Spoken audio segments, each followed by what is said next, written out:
I think we can all agree that India is such a culturally diverse country. So let us explore this diversity by looking at a few languages. When I say the word bus, what comes to mind? If English is your mother tongue, then maybe you thought of the vehicle.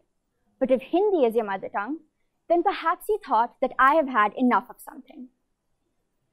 Isn't it so fascinating how one word has the power to evoke so many different images based on our background?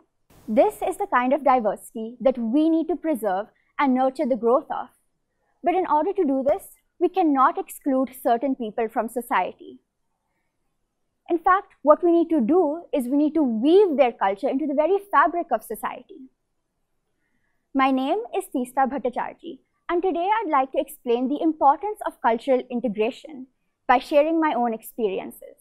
When I was very young, my family moved to South Africa. When we moved there, we didn't know anyone and we were completely ignorant of South African culture. But as we delved into the culture, I made so many friends of different backgrounds and ethnicities. But growing up there were times where I felt isolated. My friends would celebrate Easter and get Christmas presents, but I wouldn't. And when my family put diyas around the house for Diwali, my friends didn't understand why. When I moved back to India last year, people asked me some rather amusing questions, such as, hold on, you went to school in South Africa? Wait a second, you had malls there? And you had iPhones in South Africa? As you can imagine, I had a laugh. But these questions made me realize that we really don't know much about the world around us. And I think that there is a very simple and practical solution for this problem. We just need to understand the people around us. If we explore the Parsi community in India, we'll find that they are a very small community, but they have integrated so well into Indian society, thanks to their willingness to assimilate and our willingness to accept them. I like to think of cultural cohesion as a two-way street.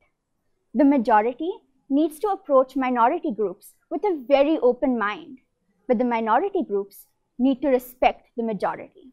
Unfortunately, we just don't see this happen very often. If you consider the Easter bombings in Sri Lanka or the shooting which happened in Christchurch, New Zealand, these are both two sad and disgusting reminders of how far we have to go. But the question arises, what are we doing wrong?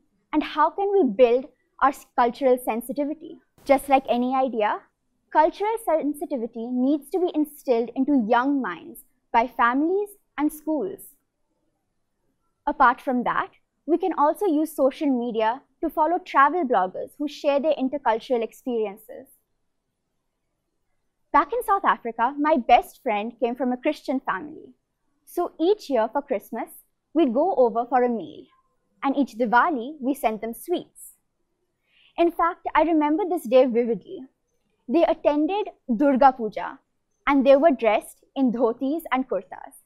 Can you imagine?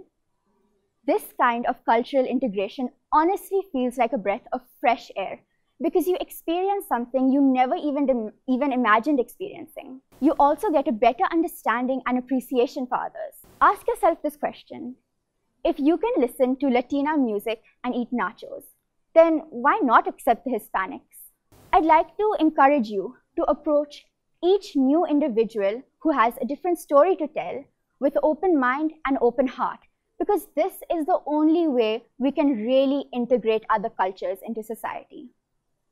Thank you so much for watching. If you enjoyed my talk, please be sure to vote for me by liking and sharing this video to as many people as you can so that we can spread the message and start a cultural revolution. Thank you.